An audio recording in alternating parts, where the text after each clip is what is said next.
Саламатсыздар, урматтуу биздин кардарлар. Менин атым Бакырдинов Уларбек Бейшенбекович, Адекс курулуш компаниясынын башкы директору. Биз азыр Новопавловка айыл өкмөтүнүн Алтын Ордо деген конушуна келдик. Бул жерде деген биз кардарыбызга, Ормон Байкеге үйүн салып тапшырып бердик, Кудай буйрсачы.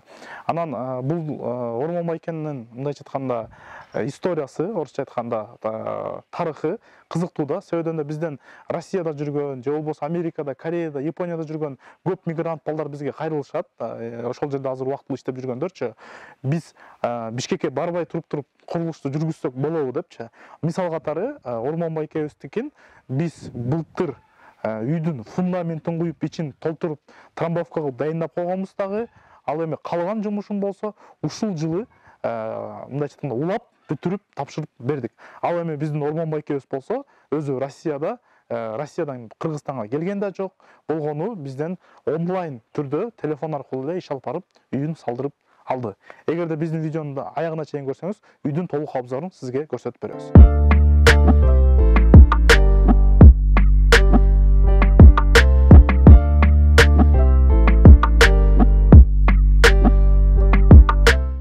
Биз мынакей азыр үйдүн эң негизги кире беришине келдик. Бул жерде чакан, өзүңүздөр көргөндөй козырек деп койсок болот, же болбосо орусча крыльцо деп коюшат. Ушундай жерде турабыз. Өзү чатыр менен кошо бир жабылып кеткен. Бул жерде фасадный плиткасы турат. Анан баса белгилеп кетчү нерсе, тумбалары коюлгандагы, бирок тумбалардын сыртын биз кооздогон эмеспиз. Аны кардар бул жерге перила койгондо, ошол перила менен кошо өзү кооздоп кетет. Баса белгилеп кетчү нерсе, ушул крыльцонун астын биз атайын вагонка менен жаап кеткенбиз. Ал эми өстүрмөлөрүн болсо көрсөңүздөр болот. Ак атайын металлический сайдинг менен ветровой карниздерин жаап, суу аккычтарын коюп кеткенбиз. Үйдүн өзүнө келсек, үйдүн өзүнө келгенде бул жерде сырткы темир эшик турат. Темир эшикти ачып туруп, биз үйдүн ичине бисмилла деп киребиз да. Мынакей, биз үйдүн ичине кирдик. Үйдүн ичине киргенден кийин биздин видеолорубузду көрсөңүздөр, бүт эле үйүбүздө кире бергенде чакан атайын бир тамбур деп коебуз, ошо прихожка деп коет орусча. Ошондой бөлмө калтырабыз. Бул жерге шкафы болот дагы. Жана бул жерде моундай болгон электрощит болот. Автомат толугу менен орнотулган. Мынакей бул жерден көрсөңүздөр болот. Гофра менен ар бир провод өзүнчө келген дагы, жана ар бир точкага өзүнчө автомат турат. Эгерде ал жерде кичине эле бир кандай десем, бир маселе жаралса, бул жерден автомат аны түздөн түз өчүрүп салуудай болот. Андан кийин биз үйдүн өзүнүн ичине киребиз. Ичине киргенде болсо, мынакей ушул эң негизги мындайча коридор болуп эсептелет. Ушул жерден биз экинчи этажга көтөрүлсөк болот, санузулга кирсек болот, жана башка бөлмөлөргө кирсек болот. Биз ушундай апапакай мындайча айтканда состояние менен тапшырып беребиз. Ал эми кардарлар болсо ички отделкасын, ички жасалголоосун өзлөрү жасап кете берет. Мынакей Ормон Байкенкинде болсо биз наливной полду куюп туруп тапшырып бергенбиз дагы. Анан Ормон Байке болсо кийинки отделка иштерин баштап улантып бара жатат. Прихожкага болсо атайын өзлөрү кафель койдурган экен, жана бул санузулга болсо мынакей Ормон Байке өзү эшикти орноттуртуп, жана санузулга киргенде болсо бул ичин жасалголоосун дагы Ормон Байке өзү бүтүрдү да. Биз болсо бул жерге атайын суу келген проводторун, электропроводторду, жана дубалдын бетине болсо нымга туруктуу болгон атайын гипсокартон менен чаптап, апапагай кылып тапшырып бергенбиз да. Ал эми кафелдер болсо кардарыбыз өзү орнотуп алды. Андан тышкары дагы бул кире бергенде өзүңүздөр көрсөңүздөр болот, ламинаттар да толук орнотулган. Мунун баарын кардарыбыз өзү орнотуп алды.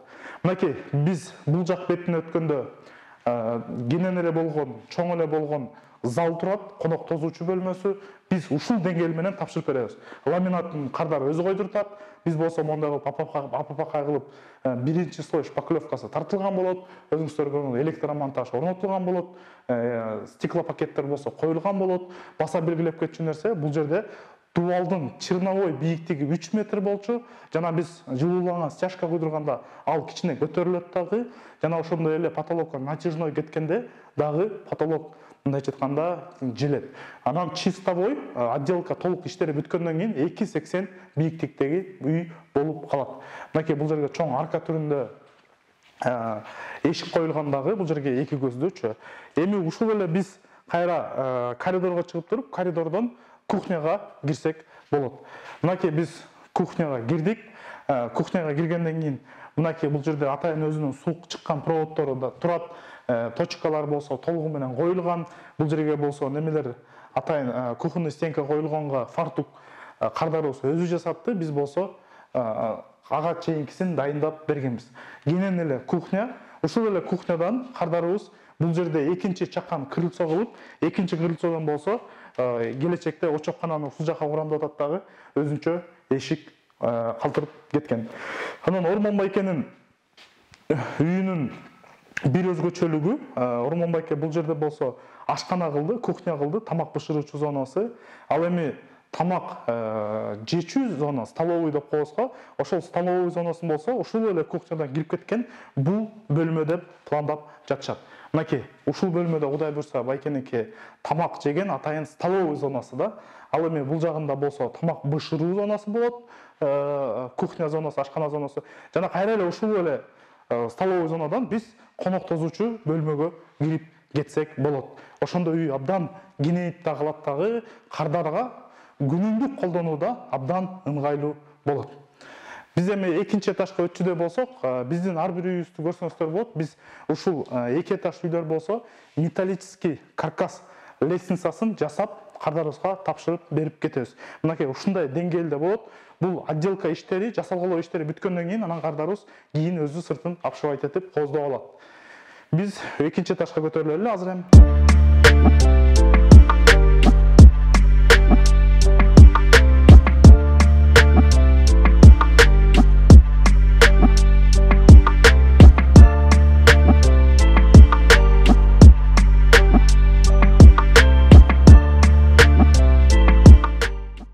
Биз азыр лестницанын площадкасына көтөрүлдүк. Бул жерде өзүңүздөр байкасаңыздар болот, абдан чоң терезе коюлган лестницанын ордун мындай көрсөтүп бергенге. Биз эми түз лестница менен экинчи кабатка көтөрүлгөндө ушул жерде мындайча айтканда өтө чоң эмес, өтө тар эмес кенен болгон коридор бар да. Ушул коридордон биз анан негизги бөлмөлөргө кирип кетсек болот. Биринчи эле бөлмө катары биз санузулга кирсеңиздер, түз өткөндө эле төрдө санузул турат. Мынакей баса белгилен биринчи этажда өзүңүздөр көргөнсүздөр, кафелдер коюлуп, бүт кардарыбыз болсо уже колдонууга даярдап калган. Биз болсо вот ушундай деңгээл менен тапшырып бергенбиз. Мынакей влагостойкий гипсокартон чапталган, бул жерлерден болсо проводка жүргүзүлгөн, мынакей электромонтаж болсо толук жүргүзүлгөн, кардарга болсо кафель коюп эле колдоно берсе болот.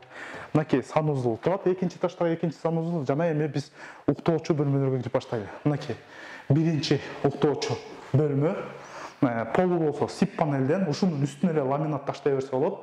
Терезелери коюлган. Мынакей апапакай болуп биринчи слой шпаклевка тартылган. Жана кээ бир кардардын каалоосу менен биз эгерде борт кылбайм десе, потолокту дагы гипсокартон менен чаптап, анан анын үстүнөн дагы апапакай шпаклевкасын тартып кетсек болот. Бул жерде болсо чыгып турган бул трубалар болсо, бул вентиляционный системанын мындайча айтканда трубалары да. Андан кийинки уктоочу бөлмөгө өтөлү. Мынакей бул жерде дагы бир уктоочу бөлмө турат. Бул жерде да чоң терезе бар. Ошондой эле дуалдарына болсо гипсокартон чапталып, биринчи слой шпаклевка тартылган. Жана ошондой эле потолоку. Үйдүн экинчи этаждын бийиктиги чисто черновой кезиндегиси 2,80 болгон. Дагы бир жолу баса белгилейм, ар бир кардар өзү аныктайт.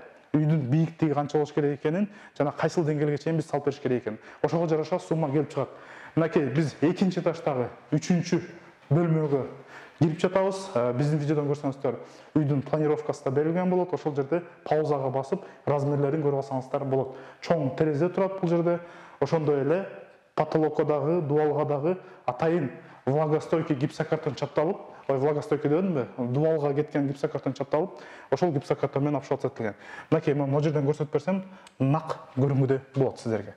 Мынакей сип панелдин заглушкасы кетип атат. Бул жерде сип панелди тосуп турган. Андан кийин сип панелдин өзүнүн оёзболору.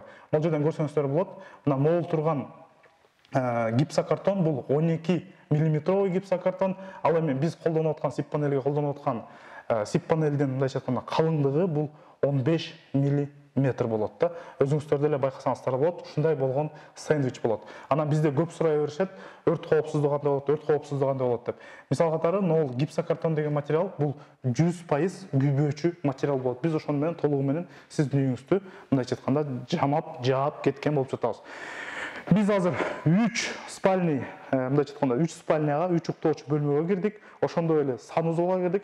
Жана бул жерде дагы бир чакан детский спальня же болбосо кардарыбыз бул комнатаны мындайча айтканда чакан өзүнүн кабинети катары же жашка бир нерсеге колдонсо болот. Мынакей бул комнатага дагы потологуна дагы, дубалына дагы гипсокартон чапталып, апапакай болуп шпаклевкасы тартылган.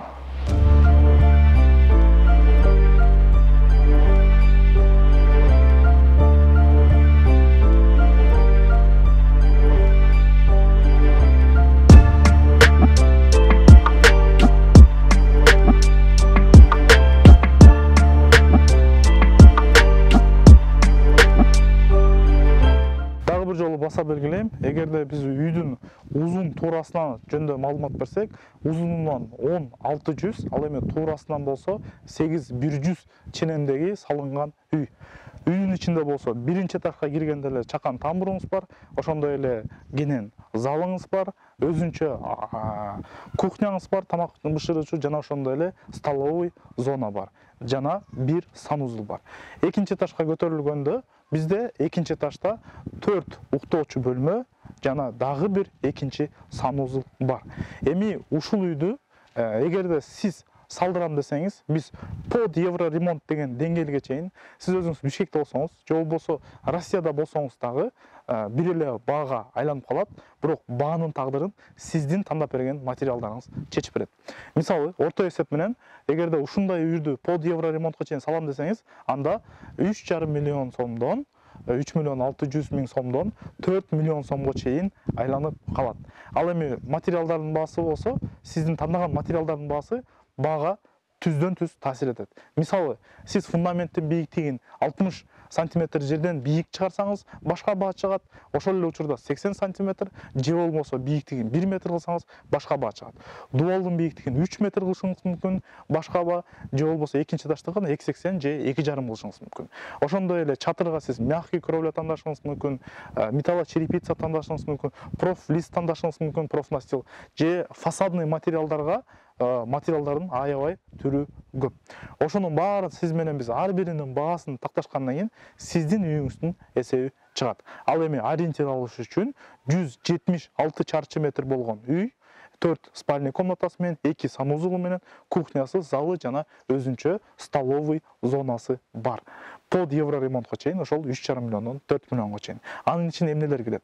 Фундамент материал работасы менен кирет, жана ошондой эле ичин толтуртуп беребиз, дубалыңызды коюп беребиз, межэтажный перекрытияңызды коюп беребиз, экинчи этаждын дубалын коюп беребиз, чатырыңызды жылуулап беребиз, жана ошондой эле чатырыңызды жаап, видеодон көрсөңүздөр болот, өстүрмөнүн астындагы ветровой карниздерин, чатырыңызды шамал учуруп кетпешин камсыз кылган ветровой карниздердин баарын кооздоп кетебиз, суу аккыч желобтордун баарын коюп беребиз, үйдүн сырткы фасадын сиз тандаган материалга жараша кооздоп беребиз, ошондой эле өстүрмөлөрдүн, террасалардын же болбосо козырёктордун, крыльцолордун астын болсо вагонка менен кооздоп кетебиз, сырткы үйгө кире бергендеги темир эшигибизди коюп беребиз, жана кухнядан экинчи эшик бар болсо, ал жерге да эшикти коюп кетебиз. Үйдүн ичине киргенде болсо электромонтаж толугу менен бүткөн болот, сантехникалык системалардын болсо вход-выходдору дайым болгон болот, дубалдын бетине гипсокартон чапталып, апапакай шпаклевка тартылган болот. Биринчи этаждын полуна болсо жылууланган стяжка коюлуп, анын үстүнөн апапакай кылып, сонун болуп, наливной пол куюлуп, ламинатка даяр болот. Биринчи менен экинчи этажга көтөрүлгөн лестницанын темир каркасын жасап кетебиз, жана ошол үйдүн баардыгына аба циркуляция туура болушун деп вентиляциялык системасын коюп кетебиз. Ал эми сиздин кийинки өзүңүз кылчу иштер болсо, бул нар жакта 10% иш калат. Ал иштер болсо ламинат төшөмөй, обои чаптамай, натяжной потолок, же болбосо жогорку видеодогудай гипсокартон менен кылам десеңиз, гипсокартон менен биз аны жасап да кетебиз анысындагы, жана ошондой эле ички эшиктер, санузулга кафель, жана лестница болсо, лестницаны кооздомой ишиңиз кана калат. Дагы бир жолу айтып кетейин, 90% жумушун 3,5 миллион сомдон 4 миллион сомдун тегерегинде айланат. Бүгүнкү күндө бул 2023 жыл июндун ортосу. Ал эми ай өткөн сайын, күн өткөн сайын өзүңүздөр билгендей, базардагы материалдардын баасы өйдөлөшү мүмкүн жана ылыйлашы мүмкүн. Ошого жараша үйдүн баасы дагы өйдөлөп же ылдыйлап турат. Эгерде үй салдырам десеңиз, бизге кайрылсаңыз, кызмат кылып беренге дайынбыз.